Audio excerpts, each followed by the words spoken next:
Rebonjour à toutes et à tous, bienvenue sur les Réno Talks, une série de tables rondes sur les grands enjeux de la rénovation énergétique des logements. Cet après-midi, nous allons discuter d'un point névralgique dans la rénovation des logements, le financement. Aujourd'hui, il existe de multiples offres pour aider les propriétaires à financer leurs travaux. Pourtant, ceux-ci sont encore frileux et renoncent souvent à leurs projets de rénovation par découragement face aux efforts à déployer pour aller chercher certaines aides, par manque de moyens ou par simple aversion au crédit. Faisons le point avec nos intervenants sur les tendances qui se dessinent pour 2025, les nouvelles solutions qui émergent et les grandes pistes de réforme. J'appelle sur scène Marjolaine Meignet-Miffer, Jean-Paul Duhamel, Luc Monin et Hervé Degrève. Vous pouvez les applaudir.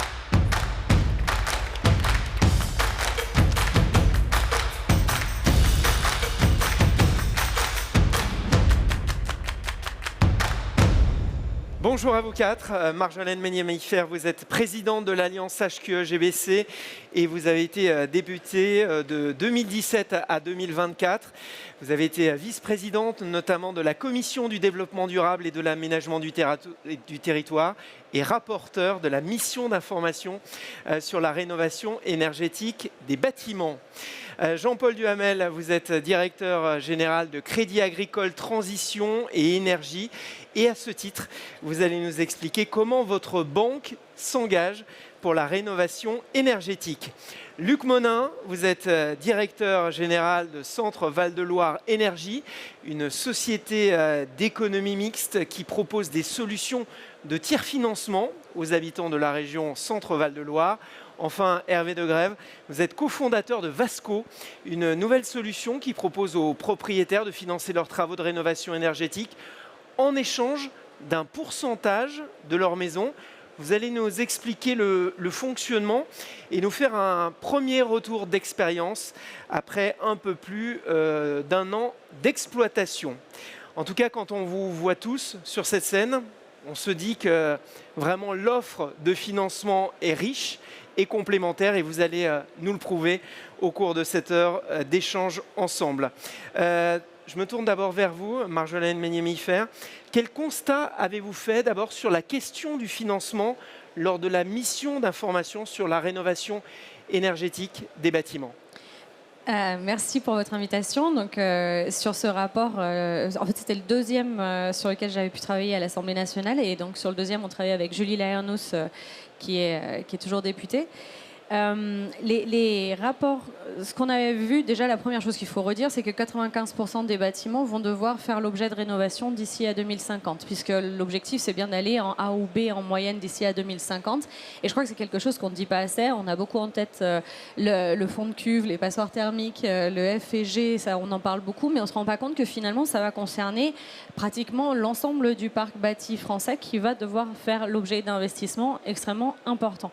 Donc nous, dans les objectifs en termes de volume financier, j'ai envie de citer même presque le dernier en date, celui de Jean Pisani-Ferry, qui disait qu'il faudrait 50 milliards par an sur les enjeux de rénovation et évidemment financer de manière publique, privée, par les ménages, par l'État, par les collectivités territoriales, par le privé aussi. Donc trouver des mécanismes pour arriver sur à la fois un niveau d'exigence en termes de volume de travaux qui doivent aller de pair avec un volume financier suffisant.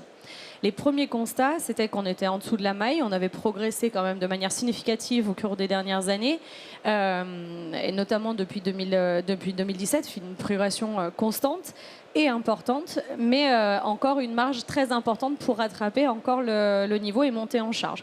On avait fait le constat qu'il fallait que le pilier soit vraiment équilibré entre les volumes financiers, la capacité des filières à faire et les objectifs. Tout ça doit être un trépied bien organisé, parce que si un des éléments du trépied est fragile, finalement tout se casse la figure. Sur la question des financements, était apparu de manière très très claire, et je crois que tout le monde pourra en convenir, qu'on avait besoin de stabilité et de visibilité sur ces financements. Donc on a beaucoup plaidé pour de la pluriannualité. Alors c'est un combat à l'Assemblée nationale, parce qu'il y a quand même le dogme de l'année budgétaire, et en fait on a besoin de visibilité dans la durée pour arrêter les stop and go, les j'ouvre et je ferme les robinets, parce que ça déstabilise complètement la structuration de la filière. On avait constaté qu'on était en dessous de la maille de l'investissement, que le reste à charge pour les ménages était encore régulièrement trop important pour les plus modestes, et on avait cherché différents modes de réflexion pour débloquer ces financements. On en reparlera peut-être tout à l'heure, mais l'un d'entre eux était une proposition autour de la Banque de la rénovation des bâtiments. Alors Luc Monin, comment est-ce que vous accompagnez les propriétaires avec votre société Centre-Val de Loire Énergie et qu'est-ce que vous leur proposez très concrètement? Alors nous, pour les propriétaires qui souhaitent avoir une rénovation d'ampleur de leur logement, on répond à 3 grandes questions. Le quoi faire, le comment le faire et comment le financer. Et à ces 3 questions, on a la réponse. Puisqu'on va accompagner avec un audit énergétique à quoi faire. Donc on simule, on fait l'état initial de la maison, on simule des scénarios de rénovation et avec le ménage, on choisit le scénario qui correspond mieux à ses attentes. Ensuite, comment faire? On l'accompagne dans le choix des artisans, dans le suivi du chantier et de faire en sorte que ce qui est prévu est réellement réalisé pour ne pas avoir de déconvenus à l'issue du chantier. Et comment le financer? Relativement simple, on calcule les aides MaPrimeRénov'. On est mandataire administratif et financier de MaPrimeRénov', c'est-à-dire qu'on avance l'argent de MaPrimeRénov' et on finance le reste à charge avec un éco-PTZ, rénovation globale. Donc on est organisme financier et bureau d'études. Alors de son côté, le Crédit Agricole a lancé une plateforme intitulée Gécorénov Mon Logement. Alors qui trouve-t-on, Jean-Paul Duhamel? Combien de visiteurs et quel est l'objectif finalement pour vous? Alors, si vous me permettez, Gécorénov, mon logement, c'est évidemment la réponse que vous attendez par rapport au salon Batimat. Je voudrais juste vous remettre ça dans le contexte du groupe Crédit Agricole et de son projet sociétal, de sa stratégie climat, qui répond finalement aux attentes et à la trajectoire net zéro 2050.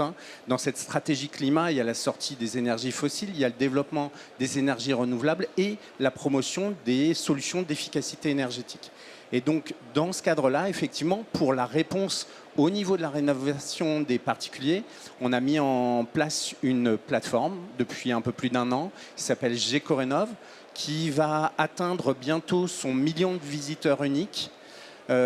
Et pourquoi on a eu 1 million de visiteurs uniques? Tout simplement parce qu'à l'intérieur de cette plateforme, que je vous invite d'ailleurs à aller découvrir, on y retrouve finalement ce que disait Luc, c'est-à-dire des réponses pour nos clients et des prospects, puisqu'il y a aussi des non-clients qui viennent la visiter, des réponses sur, mais au fait, comment je dois m'y prendre, à quoi j'ai le droit, et ainsi de suite. Donc, fondamentalement, on a designé la plateforme pour faire de l'informationnel. Donc, ce qu'on y trouve, c'est au départ une évaluation du type de travaux qu'il faut réaliser pour franchir les caps et aller vers les notations A et B.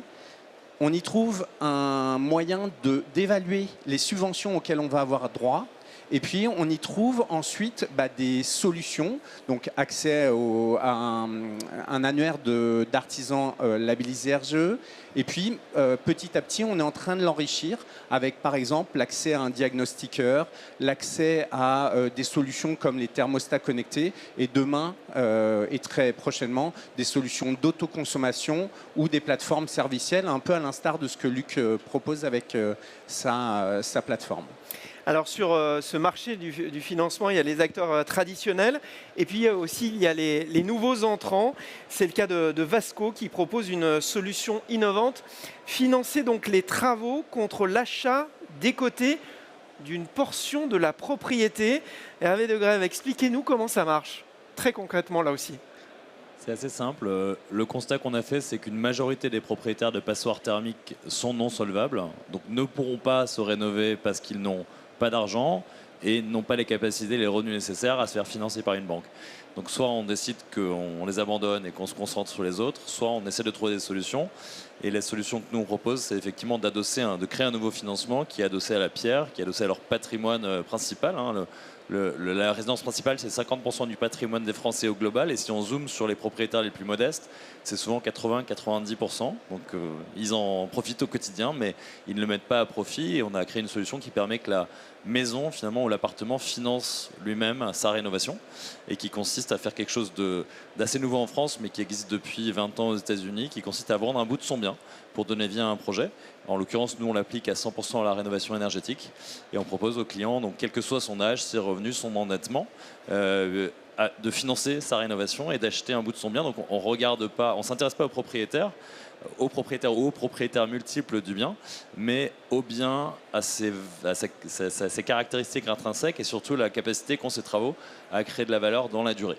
Et on achète, du coup, sans rentrer dans les détails, chez le notaire, un bout du bien, effectivement, qui correspond à le montant à financer divisé par la valeur du bien qu'on évalue à l'instant T, légèrement, effectivement, cette valeur légèrement décotée. On va chez le notaire, on acquiert le bout de bien, on décaisse la somme nécessaire pour réaliser les travaux. Le client bénéficie de son bien comme avant, simplement il est mieux rénové avec plus de confort, moins de factures. Et nous, effectivement, on ressortira le jour où le client vend son bien. Voilà, c'est au moment de la revente que vous récupérez finalement le financement. Qui distribue cette offre et quels sont vos résultats, vos objectifs? Alors, Vasco la distribue et on est à Batimat aujourd'hui pour parler à nos partenaires existants et à nos futurs partenaires qui sont au contact de ces populations, effectivement, notamment les plus fragiles, qui souhaiteraient toutes faire des travaux mais qui n'ont pas les moyens, qui soit ne font pas de devis parce qu'elles savent qu'elles n'ont pas les moyens, soit font des devis et n'aboutissent pas. Le financement, c'est le facteur principal de chute en fin de parcours chez un artisan. Donc effectivement, on travaille avec soit des gros groupes, soit des petits artisans locaux de la rénovation globale, qui sont assez avancés sur l'accompagnement sur les aides, également sur le financement. Donc on est une solution alternative au crédit. Je le dis souvent à des artisans qui disent c'est génial, j'ai pas besoin d'avoir à faire une banque, je vais proposer Vasco à tout le monde. Surtout pas. Un crédit est beaucoup plus pertinent pour quelqu'un qui a de la solvabilité que Vasco. On ne va pas s'embêter à vendre un bout de sa maison si on est solvable. En revanche, si on n'est pas solvable, il vaut toujours mieux faire ses travaux que pas faire ses travaux. Nous, on se bat contre l'inaction et je dirais 95% des clients qui décident de ne pas faire ces travaux. C'est ça qu'on fait. Vous répondez à un besoin très particulier. Marjolaine Meunier-Mifer, comment convaincre finalement les banques de faire plus pour financer cette rénovation énergétique? Alors, il y a plusieurs... la première chose, c'était de dire qu'il y a un an en arrière, quand on a sorti le rapport, il y avait un sentiment, effectivement, que les banques étaient encore un peu loin du sujet, qu'on avait du mal à distribuer les éco-PTZ, on avait du mal à mettre en avant... parce que typiquement, le projet de Vasco, ça ressemble un petit peu au préavance mutation, qui se dit, en fait, on a une valeur du patrimoine rénové qui est supérieure à la valeur de départ et que finalement, quand on revend son bien, on a pu intégrer dans la valeur verte qui s'est créée finalement le prix des travaux. C'est un peu ça le mécanisme. Et on avait du mal à trouver finalement et une écoute et un engagement et un financement. Alors on a eu beaucoup d'échanges. Une des manières il y a un an faire bouger le sujet, ça a été d'avoir proposé 3 solutions un peu provoques quand on était parlementaire. La première, c'était de dire si on n'arrive pas à faire distribuer les financements, on va mettre une obligation de distribuer les financements, un peu comme avec le mécanisme des C2E, dont on pourra reparler aussi parce qu'en termes d'efficience budgétaire, c'est quelque chose qui est à rediscuter, mais qui participe au financement de la rénovation de manière importante. Donc le premier, c'était de dire ça. On met une obligation de distribution des prêts. Le deuxième, et on monitore et on met des pénalités s'il n'y a pas assez de prêts distribués. Le deuxième, c'était de dire, et l'État là-dedans, est-ce qu'on peut créer une banque vraiment publique du financement de la rénovation qui du coup pourrait être beaucoup plus compréhensive vis-à-vis de ménages qui sont peu solvables, pas solvables, en disant à un moment donné, il vaut mieux qu'on les aide à faire les travaux que d'être obligé de payer les dépenses de santé, parce qu'on sait que des gens qui sont dans des logements qui sont mal isolés, ils souffrent du froid, ils développent des pathologies, des maladies, donc ça a aussi un coût, donc c'est mauvais pour tout le monde. Finalement, est-ce qu'on ne peut pas être plus incitatif, aller vers des financements pourquoi pas sans reste à charge pour les ménages les plus modestes, et puis une manière beaucoup plus intégrée pour l'État de financer plutôt que de passer par plein de trucs. Donc on avait échangé avec la Banque des Territoires et la Caisse des dépôts, et le dernier modèle, c'était un modèle un peu hybridé avec la logique de tiers financeurs. Comment on peut avoir un partenariat un peu public-privé qui fait une sorte de banque unie de la rénovation, un peu inspirée sur le modèle de la KfW allemande. Alors, en tout cas, le Crédit Agricole, lui, est pleinement mobilisé. Votre groupe, Jean-Paul Duhamel, réalise sur 2023 et depuis début 2024 près de 40% de l'ensemble des éco-PTZ. C'est énorme hein, pour une seule banque. Si vous me permettez, avant que M. Duhamel réponde à votre question, j'ai commencé en vous disant, au moment où on a sorti ça, on sentait que les banques, en fait, on les a beaucoup contrariées parce qu'elles étaient très à la manœuvre pour proposer plein de choses. Et on est venu les percuter au moment où elles étaient en train de mettre plein de choses en place. Voilà, ça fait une très bonne transition vers vous. Exactement. Merci Marjolaine. Comment est-ce que vous expliquez ce chiffre de 40%? Pourquoi le Crédit Agricole est pleinement mobilisé sur ce sujet particulier? Alors, il y a une réponse qui va vous paraître probablement à la limite commerciale. Mais je vous assure que, et je me sens moi personnellement pleinement investi en tant que dirigeant du Crédit Agricole, la question du climat, de la rénovation, du bien-être des Français, c'est quand même quelque chose qu'on a au cœur. Hein. Enfin, faut quand même juste s'imaginer que nous aussi, on vit dans des villes, avec de la famille. Et donc, ces sujets-là, c'est des sujets qu'on côtoie.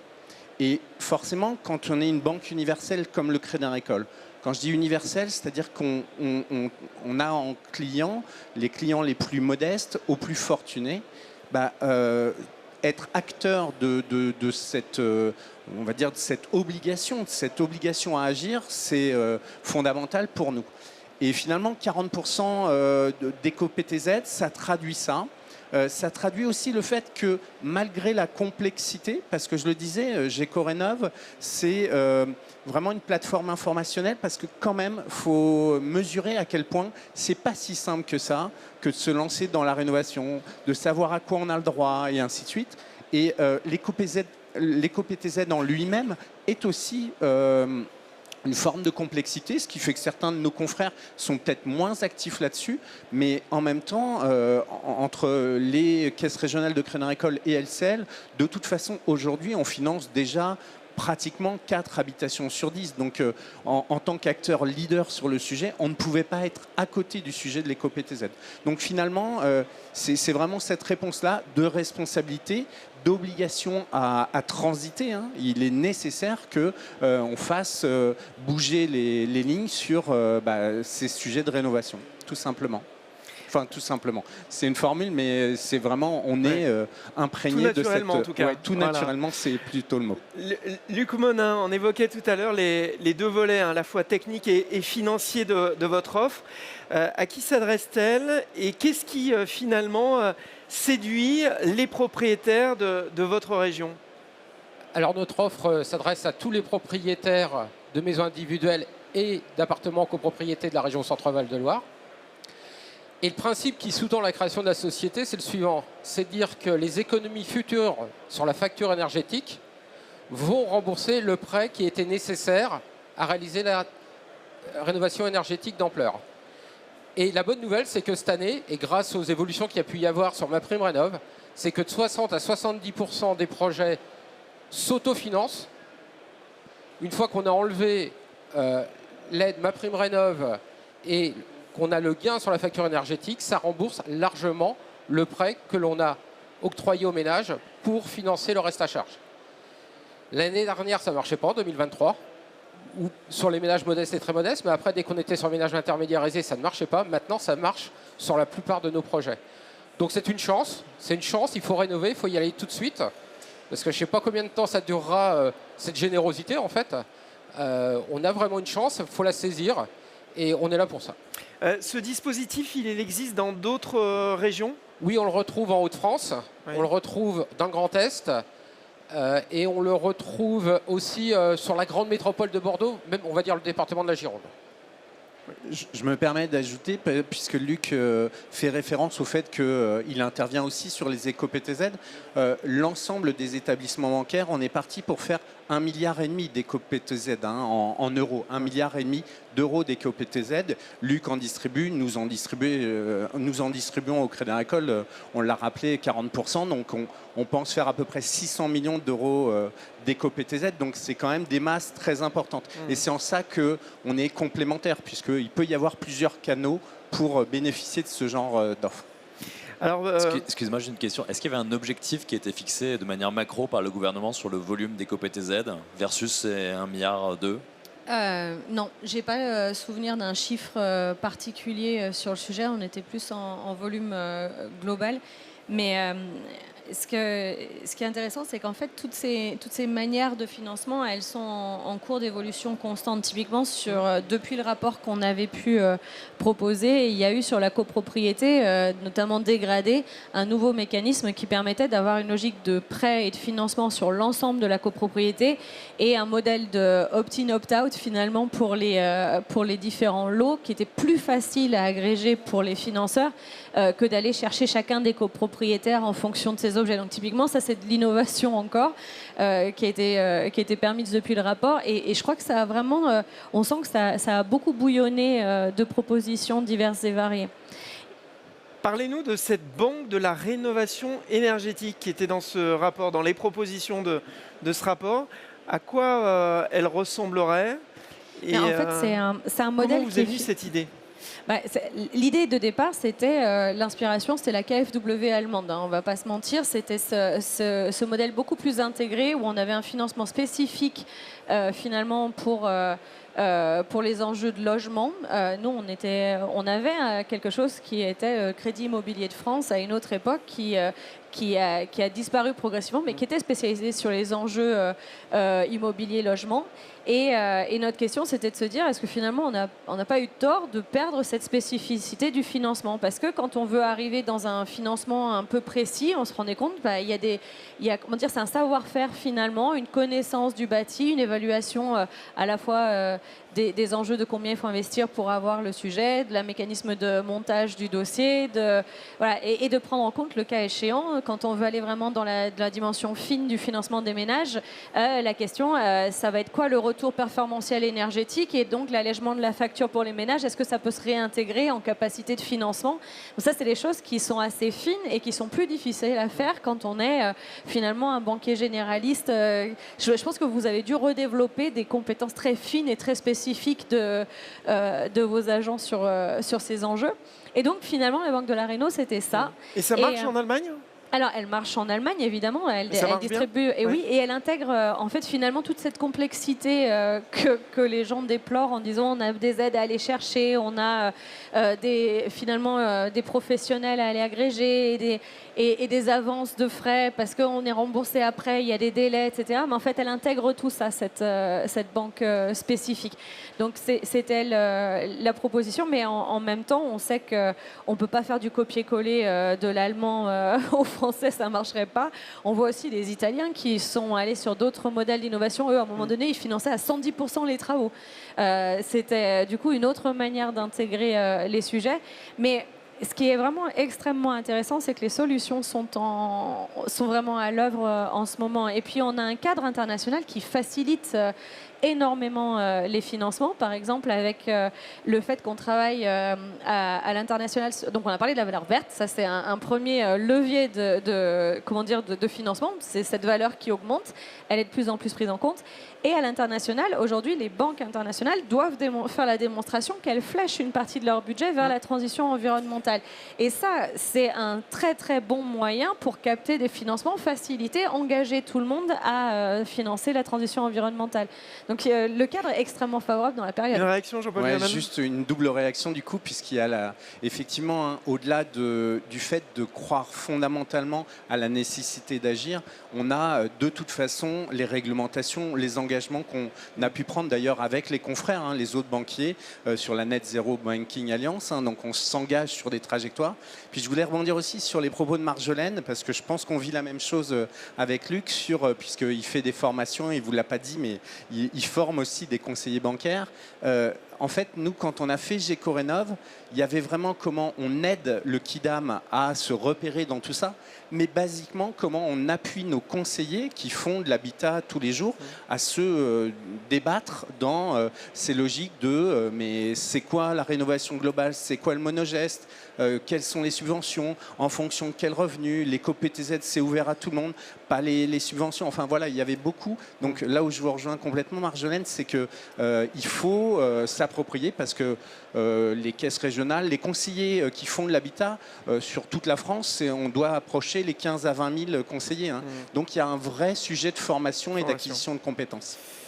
Luc Monan, on en est où de ce projet de banque de la rénovation énergétique? Disons que c'est un projet qui est complexe à monter. Donc on est titulaire lauréat d'un appel d'offres de l'ADEME et de France 2030. On travaille dessus. On a parmi notre groupement, il y a des grandes banques. Il y a les Séraphins, dont je fais partie, donc les sociétés de tiers financement. Et on essaye de créer donc, cette société de la Banque de la Rénovation. Et le principe serait le suivant. C'est on a tout un protocole de qualité. Comment réaliser une rénovation de qualité en allant de l'audit jusqu'à la réception pour être certain justement du gain sur la facture énergétique. Ça, c'est fondamental. Donc ça, c'est notre métier de tous les jours. Et éviter tout effet rebond. Donc ça, c'est vraiment notre métier de technique. Et actuellement, nous, les sociétés de tiers financement, on reste des petites sociétés. Et si on venait à performer au-delà de nos capacités financières, on sera obligé d'arrêter, puisqu'il y a des grands équilibres bancaires qui interdisent de prendre plus d'engagement par rapport à un capital.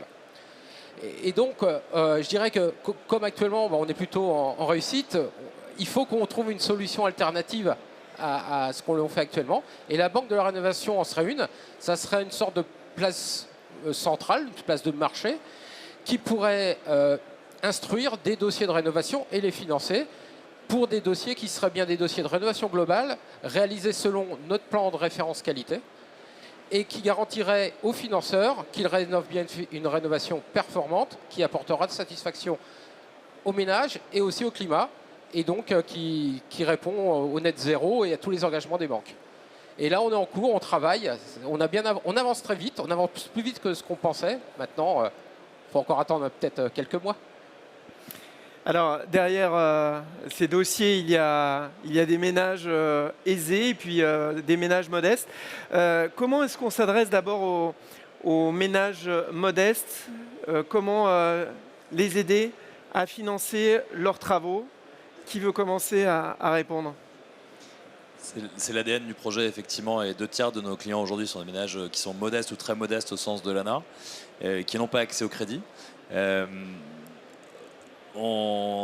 déjà, c'est compliqué d'accéder à ces gens-là, parce que par définition, c'est des gens qui se disent que la rénovation, c'est pas pour eux, et que malgré les aides qui peuvent aller jusqu'à 90%, déjà, une grande partie d'entre eux ne savent pas que ces aides existent et qu'elles peuvent aller jusqu'à 90%.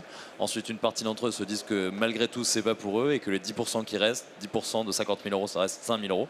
Alors, pas comment accessible. les identifier et Donc, comment les accompagner après? Il y a énormément d'acteurs locaux, notamment associatifs ou parapublics, qui sont au contact de ces gens-là pour leur dire que c'est possible. Le gros sujet, c'est d'inciter les gens à y aller, qu'il y a des aides, qui vont avoir des travaux de qualité s'ils sélectionnent les bons artisans avec des accompagnateurs Rénov ou des guichets France Rénov, et qu'ensuite, in fine, il y a des solutions qui existent pour les financer. Et c'est vraiment notre enjeu, c'est de les aider à faire le dernier kilomètre à deux moments, soit au tout début pour les inciter à aller vers un guichet France Rénov ou un bar, parce qu'on sera là pour les financer à la fin, ou soit effectivement à la fin. Il y a aussi beaucoup de projets chez les artisans avec qui on travaille, qui avancent pendant des mois, avec des clients qui pensaient avoir les moyens et qui, à la fin du projet, au bout de 6 mois, au bout du 8e devis, n'ont pas les moyens. Donc ça, c'est le plus grand des gâchis. Tout le monde a dépensé énormément d'argent, énormément d'énergie à monter le projet. Et finalement, il reste 20 000 euros. On n'y arrive pas, on pensait être éligible à un crédit. On est potentiellement éligible à un crédit, mais on décide de ne pas y aller parce qu'on est son métier est à risque et qu'on décide que c'est pas raisonnable par les temps qui courent. Donc effectivement, là, il faut avoir le bon outil financier pour proposer quelque chose qui soit indolore d'un point de vue budgétaire, c'est-à-dire il y a 0 € à sortir avant les travaux, 0 € à sortir après les travaux et 0 justificatif de revenus, d'âge ou d'endettement à fournir pour pouvoir se financer. Jean-Paul Duhamel. Effectivement, la solution, la situation aussi des ménages, elle évolue dans le temps et la situation à un instant T n'est pas la même quelques mois plus tard. C'est effectivement le cas qu'on peut rencontrer. Alors peut-être pour répondre à votre question, moi, en tout cas, nous, au Crédit Agricole, on a la vision des ménages modestes propriétaires, et c'est ce qu'adresse typiquement Vasco. Et puis, il ne faut surtout pas oublier les ménages modestes locataires. Et les réponses vont être différentes. Sur les ménages modestes propriétaires, une solution comme Vasco me paraît tout à fait intéressante à apporter. D'ailleurs, je disais à Hervé qu'il avait un de ses confrères au sein du Crédit Agricole, puisqu'on a une entité de tiers financement qui s'appelle Comme Apport Plus, mais qui est plutôt sur les transactions. Au moment de la transaction, là où Hervé se distingue avec Vasco, c'est qu'il est sur la rénovation, et c'est ce qui nous anime aujourd'hui. Donc, enfin, moi, je suis tout à fait en phase avec le projet, l'identité de Vasco. Je dirais que dans les réponses de tiers financement, il y a aussi tout ce qu'on peut faire, alors qui se rapproche plutôt du monogeste, mais on est en train, je vous le disais tout à l'heure, d'imaginer pour le début d'année prochaine de mettre en place des services monogestes, par exemple autour de l'autoconsommation avec des panneaux photovoltaïques, où c'est bien la banque qui portera, et c'est le loyer qui correspondra à l'équipement viendra bien en réduction de la facture énergétique. Donc il y a des choses comme ça qu'on peut apporter. Et puis si je réponds avec encore un petit peu plus de champ, je pense l'avoir déjà dit, mais sur ces ménages-là en particulier, les accompagner, faire de la pédagogie, leur dire qu'ils ont accès à des choses, c'est déjà le premier des schémas. Il ne faut pas qu'on minimise ça. Face à un maelstrom de solutions, il y a quand même s'y repérer. Et puis je voudrais très rapidement répondre sur les locataires ménages modestes, parce que là, il y a des incitations auprès des propriétaires de ces ménages. Et là, nous, on doit activer ce levier-là, exactement comme Luc peut le faire à nos côtés. Je pense qu'il y a il y a l'accès à l'éco-PTZ. Hein. C'est aussi vrai pour une résidence principale pour un propriétaire occupant, hein, si son locataire est en résidence principale. Donc, il y a des choses à activer pour que, y compris les ménages modestes qui sont locataires, bénéficient d'une rénovation, c'est-à-dire d'un confort de vie, chauffage, mais aussi climatisation l'été. Il ne faut pas oublier ça. On parle toujours du nord qui a froid. L'été, c'est le sud qui a très chaud. Hein. Donc voilà, je pense qu'il y a des choses à faire. Marjolaine Meunier-Maillefert, expliquer pour convaincre. Oui, nous, c'était... alors, il y a le service public de l'efficacité énergétique de l'habitat qui est quand même un enjeu très important. Rendre accessible un conseil neutre de qualité dans tous les territoires et notamment pour les ménages les plus modestes, c'est un sujet extrêmement important parce que finalement, alors, derrière un ménage modeste ou fragile, il y a des réalités de vie très différentes.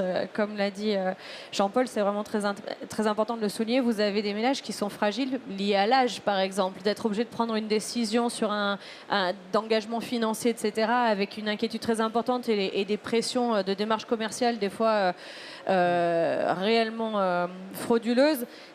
On a besoin d'accompagner pour protéger en fait cette prise de décision, et je crois que c'est tout le rôle de l'accompagnement territorial coordonné en fait, hein, entre les collectivités territoriales, les pouvoirs publics, d'avoir une approche de je sais où je vais pouvoir aller toquer, à quel tiers me réfère pour avoir des éléments de réassurance et de confiance pour pouvoir m'engager en sérénité.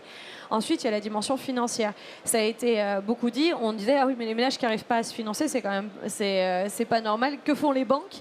Et en fait, il faut se rappeler que si on les finance pas, c'est pour pas les faire plonger aussi. Donc là, il y a une vraie responsabilité des pouvoirs publics à pouvoir aller avoir une couverture suffisante du reste à charge. Et pour certains ménages, on se disait que ça pourrait être intéressant d'avoir à l'échelle départementale des marges de manœuvre, une sorte de fonds de solidarité qui pourrait permettre d'ajuster une fois qu'on est passé par les acteurs de l'accompagnement à l'échelle locale, du service public qui est proche de chez soi, de se dire ok, on a bien étudié le dossier, ils n'arrivent pas à boucler encore complètement, comment on peut faire appel à un fonds complémentaire ou à des solutions du type de celle de Vasco.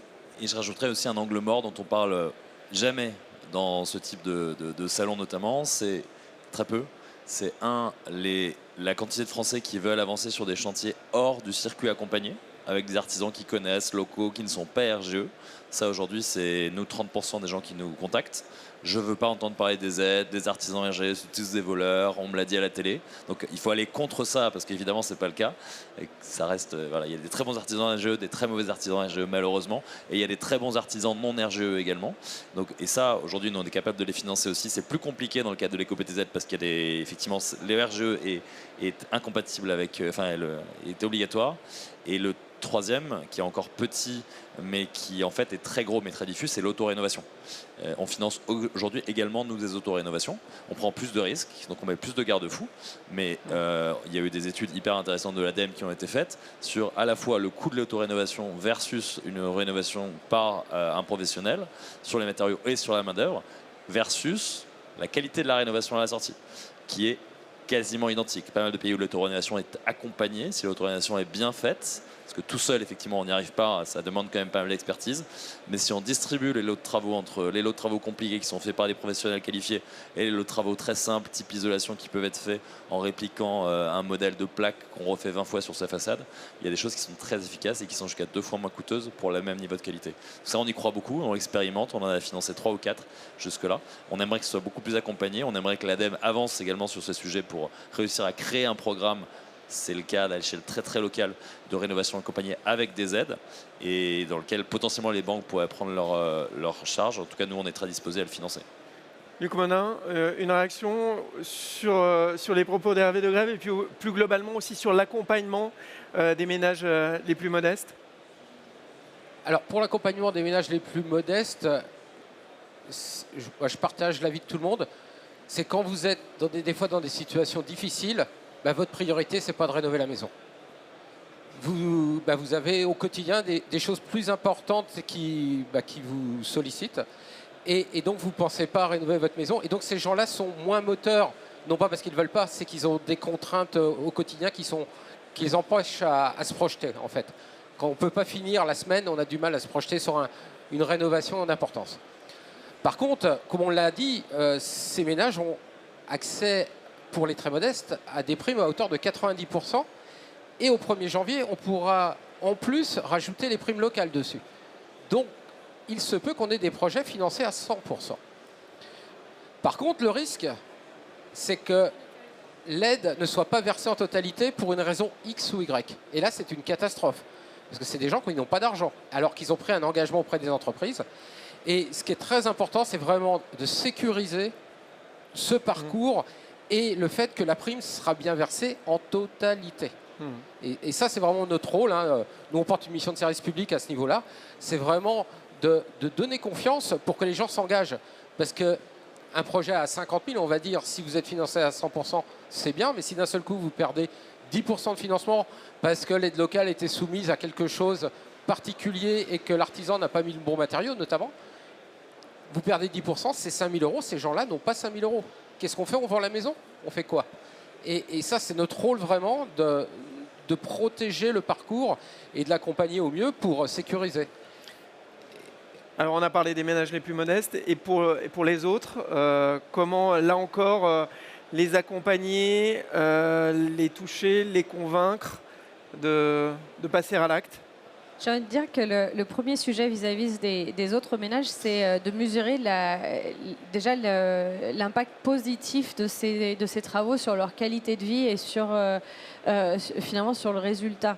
Et ça, je pense qu'on est dans le salon Batimat, il y a vraiment un enjeu. Si on veut pouvoir financer sans difficulté les travaux de rénovation énergétique, il faut qu'on aille de plus en plus vers des logiques de garantie de performance, de qualité vraiment mesurée, garantie, parce qu'on se rend bien compte que dans les périodes actuelles, avec des finances publiques qui sont forcément resserrées, enfin, on le voit à plein d'endroits, les budgets des ménages se resserrent aussi sous les effets d'inflation et autres aspects.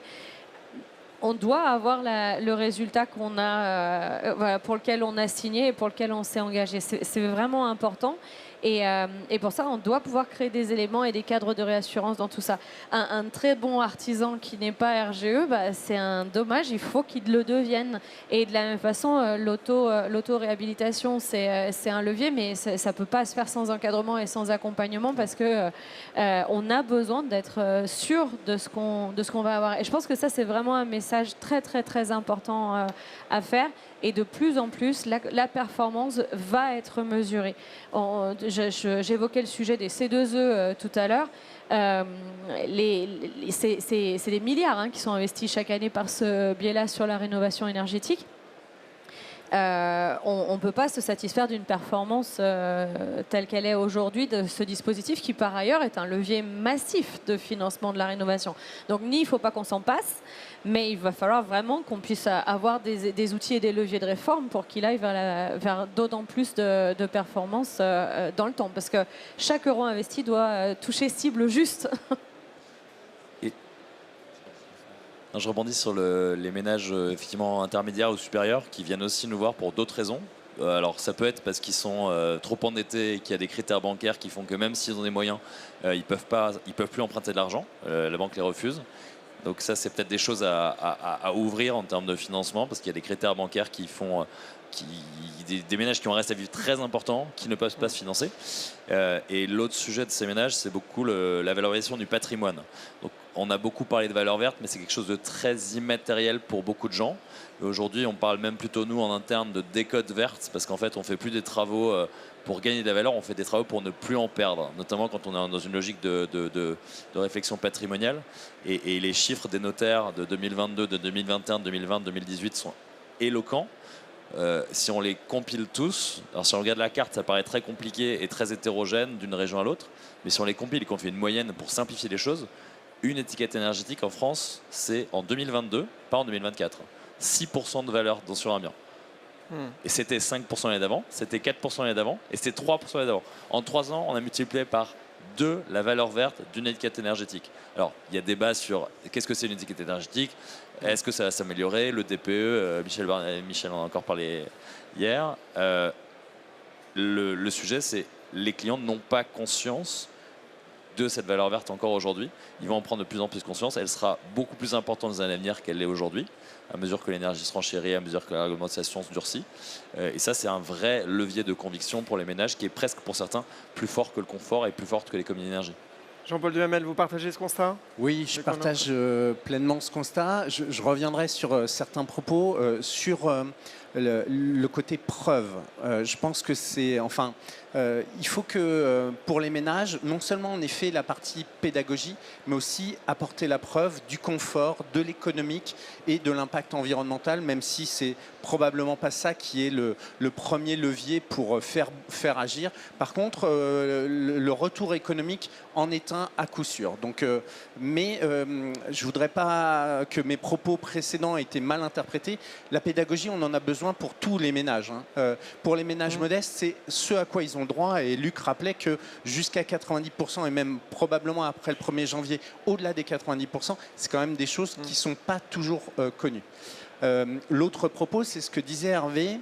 Et d'ailleurs, Hervé disait les critères bancaires. Non, les critères du HCSF, le Haut Conseil à la sécurité financière, qui a décidé depuis 3 ans, grosso modo, d'encadrer les crédits, c'est-à-dire en mettant ce taux d'endettement maximum à 35%, quel que soit le reste à vivre. Et là, je suis désolé, je vais faire un tout petit truc de maths, mais imaginez, puisqu'on parlait de clients aisés, des clients aisés qui gagnent 20 000 euros par mois, imaginez 20 000 euros par mois, donc qui ne peuvent pas avoir plus de 7 000 euros d'encours de crédit, et ben, ils peuvent avoir 13 000 de reste à vivre, on ne pourra pas leur faire de prêt. Mais ce n'est pas nous qui ne voulons pas, c'est qu'on n'a pas le droit. Donc voilà, je pense que ce n'est pas le sujet majeur, les clients très aisés, mais on a quand même ce genre de situations qui peuvent freiner ce genre d'investissement dans la rénovation. Mais moi, je crois beaucoup à la preuve. C'est pour ça que dans la plateforme GECO-Innov, on s'est associé avec un diagnostiqueur qui fait la couverture de l'ensemble de l'Hexagone, Exim, pour que, et au début et à la fin, on ait bien la preuve que les étiquettes énergétiques aient été améliorées, quoi. Le commun. Alors, la particularité qu'a une société de tiers financement par rapport à une banque, c'est que nous, on est en amont du projet jusqu'à 3 ans après la fin de la réception, où pendant 3 ans, on contrôle les consommations réelles. Et si on a un écart avec les consommations réelles par rapport à ce qui était prévu, on rentre en contact avec le ménage et on essaye de trouver pourquoi. Donc ça, c'est la première chose. Donc, je ne dis pas qu'on garantit la consommation, mais on la surveille. Autre chose, pour un ménage qui ne serait pas tout à fait solvable, ce qu'on a le droit de faire, c'est de prendre en compte l'économie future pour resolvabiliser le ménage. Par exemple, quelqu'un qui avait 2 000 euros de frais de chauffage qui passe à 1 000, je fais simple, on lui a créé 1 000 euros de capacité de remboursement. Donc on peut accompagner des ménages qui n'auraient pas le scoring nécessaire pour être financés par une banque traditionnelle, les faire rentrer dans le circuit grâce à ça. De l'autre côté, les aisés, comme Jean-Paul l'a dit, les gens, ils ont de l'argent. Et nous, ça tombe bien puisqu'on n'est pas soumis aux 35%, on est soumis au reste à vivre. Ça veut dire qu'un ménage aisé qui est endetté en pourcentage au maximum, on peut le financer sans problème, puisque de toute façon, finalement, il va s'y retrouver, puisque sur la facture, il va rembourser son prêt. Donc il n'y a pas de souci. Et c'est vraiment ça notre particularité. Alors c'est une exception à la loi bancaire, c'est la loi Allure de 2014 qui nous permet de le faire. Et c'est juste parce qu'on garantit du début du projet à la fin. Alors il y a aussi un tiers des Français qui ne veulent pas s'endetter pour des projets de rénovation. Et là encore, Vasco peut être une solution. Alors qu'ils veulent pas s'endetter tout court. Hein. Nous, on a beaucoup de projets qui nous disent, beaucoup de projets qui nous arrivent et on leur dit mais pourquoi est-ce que tu vas pas voir le crédit agricole évidemment et pourquoi tu vas pas aller voir ta banque? Ils nous disent en fait je ne veux pas parler à mon banquier. C'est simple, je suis contre le crédit. J'ai eu des mauvaises expériences par le passé et je veux avancer sans crédit de manière autonome et je préfère vendre un bout de ma maison parce que nous on se revendique comme une solution alternative quand les solutions de crédit à taux zéro dont on a beaucoup parlé, mais de crédit conso également, ne marche pas. Parce qu'on n'a pas parlé du crédit conso. Aujourd'hui, le gros du marché, je n'ai pas les chiffres en tête, mais je pense que si on finance 1,2 milliard, c'est ça, d'éco-PTZ, de rénovation en éco-PTZ, on doit financer le double, le triple en crédit conso. Il y a pas mal d'acteurs du crédit conso, ou 10 fois plus, peut-être le double, le triple. Donc le gros du marché, c'est du crédit conso. Et encore une fois, nous, on dit aux artisans et on dit aux clients, allez voir votre banque pour un éco-PTZ. Très souvent, avec certaines banques, effectivement, on va les renvoyer vers un crédit conso. Si ça marche et que vous pouvez rajouter un crédit conso, faites-le. Et si vous ne pouvez pas, effectivement, venez nous voir. Du coup, il y a pas mal de gens qui ont une certaine aversion au crédit parce qu'il y a effectivement le crédit est plus cher aujourd'hui qu'il était auparavant. Les conditions sont un peu durcies. Le crédit est plus cher aujourd'hui qu'il était il y a 2 ans. Il y a 2 ans aussi. Factuellement, oui. Factuellement, oui. Il est peut-être moins cher qu'il y a 10 ans, mais il est plus cher qu'il y a 2 ans. Donc les gens, là, encaissent encore, digèrent les taux qui ont augmenté. Donc n'ont pas envie de prendre cette augmentation directement et espèrent que les taux baissent. Donc on en attend 2. Et le deuxième point, c'est qu'on est dans une logique de pouvoir d'achat. Donc en fait, là où il y a 2 ans, on se rajoute 300 euros, on ampute son reste à vivre de 300 euros. On croyait à des lendemains qui chantent et on s'imaginait que les arbres poussaient jusqu'au ciel et que son budget allait augmenter. Aujourd'hui, en fait, ça va venir potentiellement amputer des vacances, des courses. Donc il y a pas mal de gens qui sont acceptés en éco-PTZ ou en crédit conso et qui viennent nous voir en disant en fait j'ai eu une proposition d'éco-PTZ, elle est intéressante certes parce que c'est de l'argent gratuit, mais en fait moi c'est pas raisonnable par rapport à ma situation perso de prendre un nouveau crédit, donc je préfère effectivement passer par vous. Marjolaine. J'allais rebondir sur le crédit conso, parce que c'est vrai que c'est un des leviers de financement qui fonctionne de manière très pragmatique, très bien en fait, qui est très utilisé. Une des difficultés avec ce modèle-là, outre le fait qu'il est assez cher finalement quand même, c'est qu'il est vendu lié à un équipement. D'ailleurs, les équipements, ils se financent des fois même plus cash avec un tarif, ça devient un équipement, ce qui n'est pas absurde du tout, puisque c'est vendu au mois d'une certaine façon, et vous bénéficiez de tel ou tel équipement pendant tant d'années devant vous, et donc ça va générer finalement, vous allez en profiter pour pas très cher chaque mois. Donc ça marche assez bien, les gens achètent cette mesure-là, mais le problème c'est que ça ne prend pas la vision de la rénovation globale, performante, coordonnée, telle qu'on la souhaite. Et en fait, ça évite, enfin ça empêche le particulier d'avoir une vision globale de son projet. C'est souvent dommage parce que parfois ça permettrait d'avoir... commencer par la vision globale, ça permettrait d'éviter soit des erreurs, soit des suréquipements d'un côté. Enfin voilà, ça permet d'avoir quelque chose un peu plus lean, quoi. C'est d'ailleurs probablement ce qui est le plus difficile et le plus remarquable quand on compare les ambitions qu'il y avait autour des rénovations globales et ce qui se passe en réalité versus les monogestes. Marjolaine a bien raison de souligner que les gens, de plus en plus, le consommateur, nous tous, on est plus intéressé par la valeur d'usage que la valeur de propriété. Donc c'est pour ça qu'on se dit, par exemple, que dans un cadre d'autoconsommation photovoltaïque, rares sont les gens qui rêvent d'avoir des panneaux photovoltaïques à eux, rien qu'à eux, et ainsi de suite. Donc la solution du crédit conso pour avoir ce genre de solution est intéressante. Par contre, la grande limite, c'est qu'on n'aborde pas le projet dans son ampleur et que voilà, on fait une petite touche et pas une approche globale. Et ça, c'est quand même quelque chose qui doit éveiller notre attention. Dans un instant, on va prendre les questions du public. Peut-être d'abord une question générale pour vous tous. Un dernier message peut-être pour tous les professionnels du bâtiment qui nous regardent et qui nous écoutent sur ce financement, sur ce sur-mesure pour chaque type de propriétaire et même de locataire, puisqu'on en a parlé. Je vais me répéter, du côté des professionnels, c'est performance mesurée, performance mesurée, performance mesurée. Enfin, je crois qu'il faut inscrire dans sa tête que de plus en plus, il va y avoir des besoins de garantie de performance en phase des financements. Si on veut pouvoir engager les niveaux de financement dont on a besoin, je crois que c'est quelque chose, ça qui est complètement à la main des professionnels. Donc trouvons les voies et moyens, beaucoup de gens y travaillent à ce que cette garantie de performance soit à la clé du financement. Jean-Paul Duhamel. Moi, c'est un peu particulier parce que je suis aussi le banquier d'un artisan sur 3. Donc, j'ai envie de leur dire surtout qu'on veut les accompagner. Et blague à part, on est quand même la banque la plus présente pour soutenir le secteur de l'immobilier, de la promotion immobilière, des artisans, de la construction. Et là-dessus, on ne va pas lâcher parce que la période est quand même très compliqué, on va pas se mentir.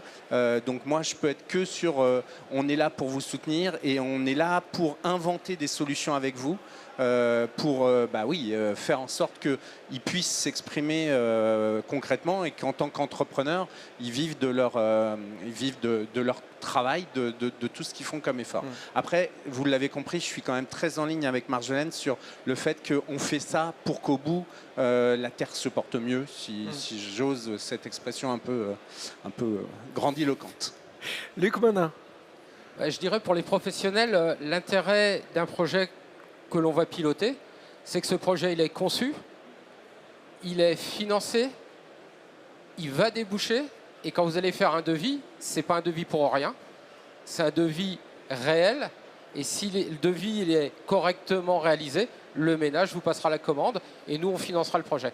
C'est vraiment ça qui est important. Je pense qu'au quotidien vous faites souvent des devis parce que les gens le matin ils se sont levés en disant tiens je vais faire une rénovation.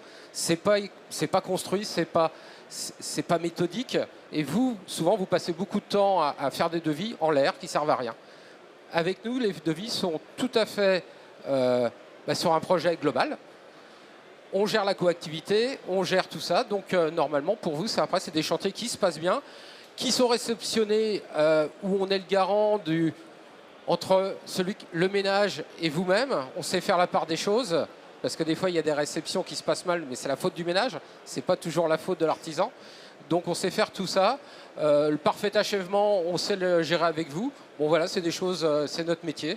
Parce qu'à la base, on est des gens du bâtiment, à la base, dans l'équipe. Hervé de Grève. Moi, mon message, ce serait de s'intéresser au financement. Parce qu'il y a beaucoup d'artisans qui ne veulent pas entendre parler. On se rend compte qu'il y a souvent un tunnel entre le moment où il y a un devis avec un reste à charge et le moment où on dit au client va voir ta banque et en fait, reviens me voir quand c'est bon et que tu peux signer. Et pour moi, un artisan qui veut faire de la réno globale aujourd'hui, s'il n'intègre pas dans ses équipes cette compétence-là, même sur une personne qui sait expliquer simplement est-ce que tu as l'argent? Est-ce que tu as suffisamment de revenus pour emprunter l'argent à ta banque? Et si ce n'est pas le cas, qu'est-ce qu'on fait avec Vasco, avec un autre, avec un tiers financeur? En fait, avoir ce discours simple, pédagogique et sur mesure en fonction de la situation du client, c'est à l'artisan de l'avoir. Parce que c'est lui qui a la relation avec le client, c'est à lui que le client fait confiance, et c'est lui qui doit être porteur de ce message. C'est pas lui qui doit porter la complexité du financement bancaire, la complexité de la convention indivision que Vasco va signer avec le client. C'est pas son métier, on l'attend pas là-dessus, on l'attend sur la performance.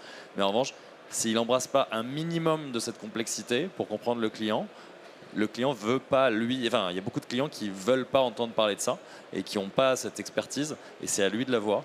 Et il faut, dans les années à venir, en tout cas, qu'il monte en compétence également là-dessus. Ça fait beaucoup de missions, mais c'est important. Alors, il nous reste 5 minutes. N'hésitez pas à vous manifester pour poser une question, réagir aux propos. Allez, allons-y. On a beaucoup de questions par ici. Allez, on commence par le premier rang. Oui, bonjour. Moi, j'ai une question sur le financement de projets de rénovation globale et de garantie de performance en copropriété. Donc, comment vous travaillez à l'échelle des copropriétés? Est-ce que c'est un marché pour vous? Est-ce que vous avez des retours d'expérience? Et si oui, est-ce qu'il y a une approche spécifique du financement qui est mise en œuvre? Alors, je pense que Marjolaine titillait au tout début en disant qu'il y a un peu plus d'un an, finalement, les rapports pointaient le manque d'engagement ou le manque de mise en marche des acteurs financiers sur le sujet de la rénovation. Ce qui est sûr, c'est que le sujet des copropriétés est encore devant nous. Ce que je veux dire par là, c'est que la rénovation des particuliers en logement individuel, ça a démarré. Sur les copropriétés, et on sait la complexité de la relation avec les syndics et ainsi de suite, c'est un vrai sujet. Il y a ça et là déjà des choses qui ont été développées et qui chez l'ensemble des confrères, pas que dans le groupe Crédit Agricole, se mettent en place. Mais je pense qu'on a encore du chemin à faire spécifiquement sur les copropriétés. Mais simplement parce que c'est plus complexe, il faut quand même se dire ça. Luc Omenin, sur les copros. Alors sur les copros, nous on est à la fois AMO, ANA pour suivre le projet et financeur si besoin. Et le financement, on le fait de différentes façons. Globalement, on propose un prêt collectif à adhésion individuelle volontaire. Donc les gens le prennent ou le prennent pas. Et là, l'avantage, c'est que les gens qui ne sont pas, on va dire, finançables par une banque, nous, on regarde la copropriété. On ne regarde pas le ménage. Donc on finance le projet. Donc ça, c'est la première chose. Ensuite, ce que l'on fait, c'est qu'on fait l'enquête sociale au niveau de tous les propriétaires, ce qui nous permet de détecter les gens qui seraient très modestes ou dans des situations particulières pour leur apporter tout le soutien, toutes les aides auxquelles ils ont droit. Donc globalement, en copropriété, on a une solution. Voilà. On travaille à 100% avec les syndics. Ce sont les syndics, les interlocuteurs du syndicat des copropriétaires. Ça ne peut être que comme ça, on est en accompagnement du syndic. Et c'est des projets alors qui sont longs, c'est 3 ans, 4 ans. Alors l'engagement de performance, on n'en est pas encore là. Il y a différentes solutions parce que, en fait, la performance, elle peut être structurelle par rapport à la rénovation. On a isolé, etc. On a des calculs. Si on a fait ça, on connaît vraiment le besoin de cet immeuble. Si c'est du chauffage collectif, et si, par exemple, il y a un exploitant de chauffage, ben on va travailler avec lui. Par exemple, on va dire, on a changé la chaufferie gaz, on a mis des pompes à chaleur, on a les régimes de température, on a les consos, on a tout. Maintenant, est-ce que cet exploitant de chauffage est prêt à aller vers un contrat de performance? S'il n'est pas prêt, ben peut-être qu'on va en prendre un autre. Mais c'est quand même lui qui a la main sur le pilotage de l'installation centralisée. Donc c'est aussi à lui de s'engager. Et on travaille en amont, en général, avec l'exploitant en place. Et pour terminer, nous on fait la voiture balai. Donc quand il y a un éco-PTZ collectif qui est accordé, il y a fréquemment entre 1 et parfois 10 lots qui ne souscrivent pas, qui opt-out de l'éco-PTZ. Et donc ces gens-là, aujourd'hui, doivent déménager. Et nous, on leur permet de rester chez eux. Allez, en achetant un bout de l'arbre. On va prendre une autre question, si possible une réponse courte, parce que... Alors, je vais être très rapide du coup. Mais je vais rester sur le même thème, sur la performance, et plutôt une condition sur les conditions d'octroi et de vos prêts que vous mettez, peut-être Monsieur Vasco en particulier. Est-ce que vous octroyez, l'enveloppe financière que vous octroyez est en fonction du niveau de performance? Et est-ce que vous êtes accompagné par un partenaire ou autre pour vérifier après la performance, est-ce qu'elle est réelle par rapport à la performance visée? Pas encore, on y viendra, mais ça fait 1 an qu'on existe, donc pour l'instant on met déjà en place ce financement pour essayer de... Effectivement on vise des niveaux d'étiquettes de passage de 2 à 3 étiquettes avec si possible des artisans RGE et des parcours accompagnés, et on se base effectivement sur les contrôles qui sont liés à ceux du MAR, etc. Donc on vise des niveaux de performance, on prend le risque avec le client, c'est-à-dire qu'on est solidaire à la hausse comme à la baisse. Si on finance des travaux qui se passent très mal et qu'on fait plus de mal que de bien au logement et que le logement perd de la valeur, on perdra de l'argent, le client perdra de l'argent. Donc aujourd'hui on s'engage à ce niveau-là, c'est-à-dire qu'on aura des intérêts très alignés avec le client, et à terme effectivement on internalisera des outils de contrôle où on externalisera ça, mais pour l'instant on se fie à la pertinence des contrôles existants. Luc, on a un complément? Oui, sur la performance, quand on est en innovation globale, le gros du travail fait sur le bâti et sur l'isolation. Et donc, intrinsèquement, cette maison devient performante. Que vous le vouliez ou non, elle est performante. Et donc, normalement, le rebond n'existe pas. Ça, c'est dans les journaux que vous avez des rebonds. En vrai, il n'existe pas. Ce qui existe, par contre, et là, c'est une faute que nous, on aurait fait, c'est qu'on n'aurait pas identifié que le ménage, au moment où on a fait sa situation initiale, ne se chauffait pas. Il y a beaucoup de gens qui ne se chauffent pas. Et si on analyse mal la facture du combustible sur les années précédentes, on ne va pas voir qu'il ne se chauffe pas. On va prendre la situation telle qu'elle est en pensant qu'il se chauffe et qu'il fera des économies. Mais non, parce que là, il va enfin se chauffer. Parce qu'en fait, il y a beaucoup de gens où on ne va pas avoir d'économie sur la facture, mais enfin, ils vont vivre par 20 degrés dans le confort et en état de santé bon. Donc ça, c'est aussi important. Et souvent, l'erreur est faite. On dit, oui, mais les gens, ils ont eu un effet rebond et tout. Non, c'est que c'était des logements qui étaient tellement insalubres que les gens avaient baissé les bras, ils ne se chauffaient plus. Allez, il nous reste 1 minute, peut-être le temps de prendre une dernière question. Oui, madame. Oui, bonjour. Vous avez parlé beaucoup d'autofinancement tout à l'heure, et je voulais savoir comment vous projetiez en fait cet autofinancement versus les modifications du coût de l'énergie dans le temps.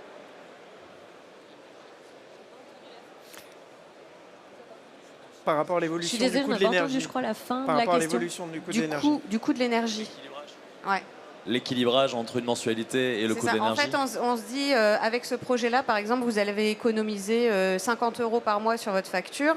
Et donc ça vous fait autofinancer votre projet. Mais avec les variations du coût de l'énergie, de l'électricité et autres, finalement, comment on fait pour être sûr qu'on va vraiment avoir cet autofinancement?